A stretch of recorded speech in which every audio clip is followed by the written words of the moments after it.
and welcome to ReginaldESQ. I'm Underhook, and this is a discussion over the disastrous matchmaker changes that they have implemented on the SCA and Australian servers. So, what's happened? Well, you may be aware, this is the short version, you may be aware that they fixed the matchmaker on the SCA and Australian servers by, instead of the 357 matchmaker, which has caused players everywhere around the world to desert the game, they started I think they call it a 7-8 matchmaker. So you basically, it's nearly always a two-tier spread, and often you're top tier, or it's a single tier, or you're only one tier down.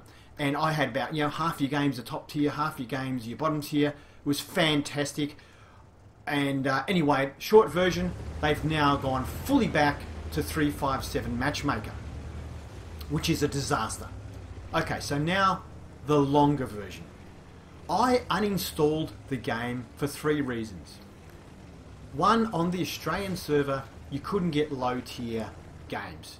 Below tier 5 you couldn't play because there just wasn't a server population that played in those tanks, and you just couldn't get a game.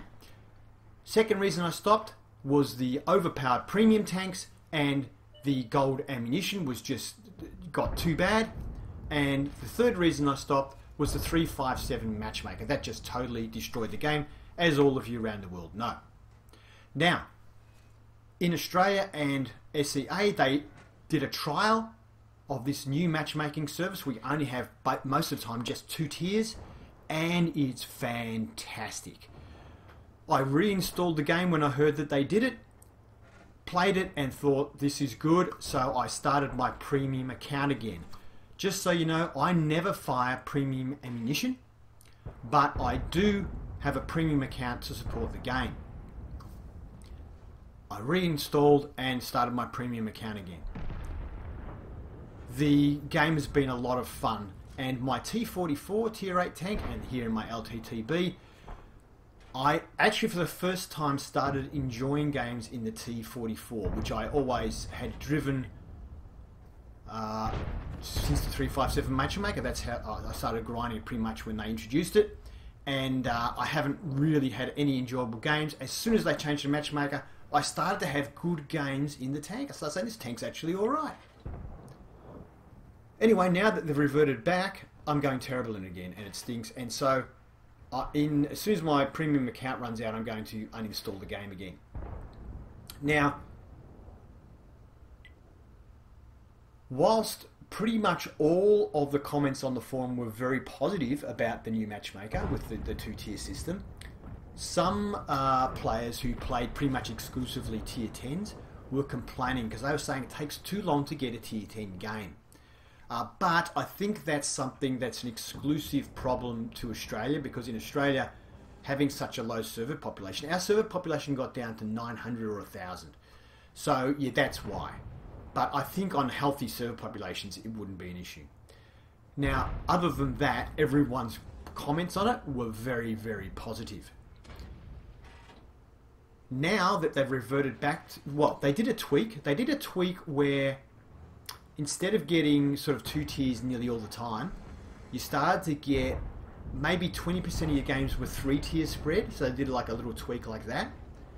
But now they've gone back to full 357 matchmaker. I played 5 games in my L2TB and 5 games in my T44 yesterday. So that's 10 games in tier 8 tanks. 8 of the games were tier 10 games, and 2 of the tank games were tier 9 games. So it's completely stuffed again. And it's horrible. And the comments on the forums are now pretty much all negative, except from a few tier 10 only players who are saying, oh, I can get tier 10 games again. But really, I think that's just a anomaly because the server population is so low. Now, when they introduced these changes, when they did the good changes, where they made it 2-tier again, our server population went from 900 to 1,000 during peak times. It went up to over 2,000. So the server population basically doubled pretty much overnight. Then it sort of settled down again to around about 1,800 after a week. But it's maintained that. Now that they've done these served back to the 357 matchmaker, almost like putting the brakes on a racing car. The server population is back down to 900,000. It's like everybody that came back when they fixed the matchmaker has now just left again. And I'm going to leave again as well. As soon as my premium account runs out, I'm off again, because I don't fire premium ammunition, but I do have a premium account. And I just can't pen most of the tanks. And the thing is, like in the T-44, it's got pretty good armor when it's top tier, but every other time it's no good, and everybody fires gold at it. Now, here's why I think they've reverted the matchmaker. When they had the 2-tier spread and you were like top tier in almost half your games, a lot of people stopped firing gold ammunition. Because I think a lot of people, you know, they think, I don't mind if I have crappy games in 20% of my games. I don't mind if I'm bottom tier in 20% of my games, or even 30% of my games, and I can't penetrate anything. I'm willing to take that and say, okay, I'm not going to have a very good game here. I'll just try and do some spotting or track some tanks and help out as best I can. I won't be able to penetrate anything, and my armor won't be any good because everyone can penetrate me. But, you know, I'll try and do my best, and I'll take the loss. Because I know in the next game or next couple of games, I'm going to be maybe only 1 tier down, or I'm going to be top tier. So I'm willing to go along with that. But, you know, when you're bottom tier every single game, then you think, well, I'm never going to have fun. So the only way I can have any fun is if I spam gold at everything. And I'm pretty sure that's the whole reason for the 357 matchmaker. And the whole reason why, even though everyone complains and says it's horrible, Wargaming keeps going, you know, sending out things saying, oh, we notice you all love the new 357 matchmaker, right? Which is obviously just lies. Anyway, so it's obviously all about the money. Here's what I think. Because I've worked at a corporate level in quite a few companies, and that sell products to the general public. And a lot of companies are very fond of, well, they want to make profit, right? And they want to increase their profit. So as an executive, you get paid a bonus if you increase the profit margin. So they might say, okay, this year, guys, if you increase the profit margin by 3%, you'll get a 10% bonus in your pay at the end of the year. Awesome. So as an executive, you go along and you do things to increase the profits. Now, I've been in companies where I've seen executives do things that are really, really detrimental to the company in the long term. Like, it's going to kill the company. But you know what? It gets the profit up 3% for about 12 months before it dies. But they don't care, because they're just going to leave and go to another company. But they'll get their bonus for that year. Then they'll just leave, and they'll go for their interview at the other company and go, oh yeah, I increased the profits of the company by 3% in 12 months.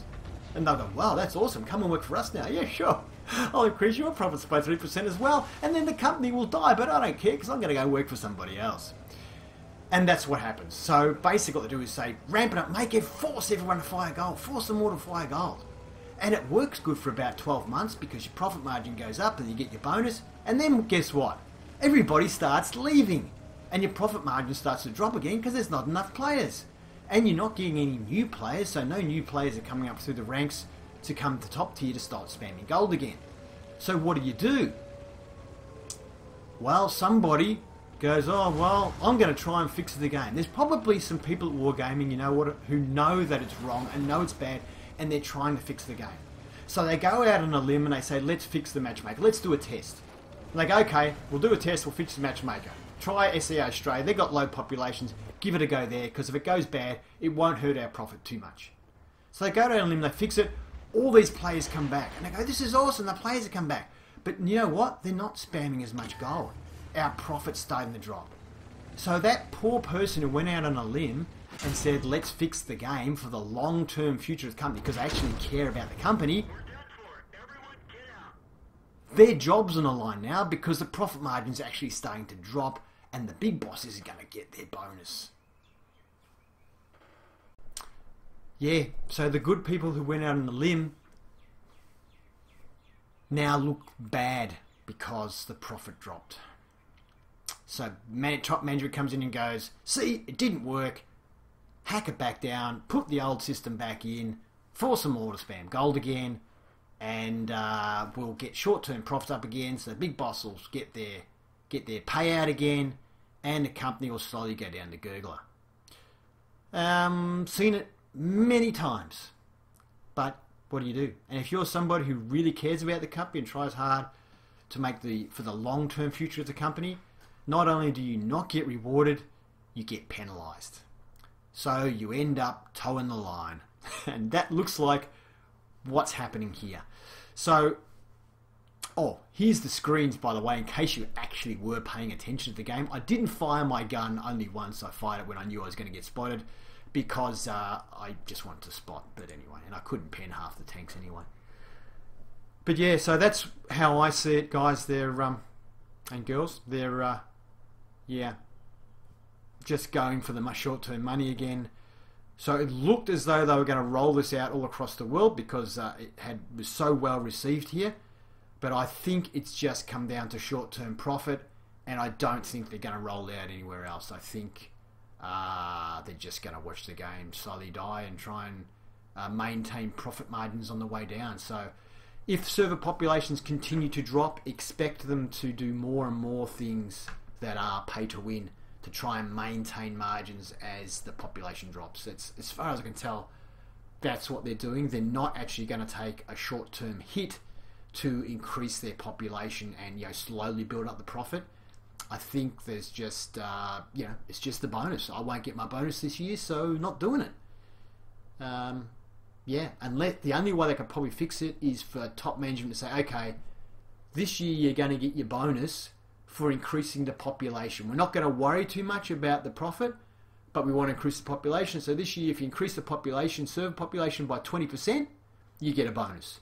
If they do that, they can build the population up again and then put, I don't know, do something. But anyway, if you wish to discuss this issue, put some comments in the comment section and maybe we can get a discussion going. But yes, our hopes have been dashed. Anyway, have fun.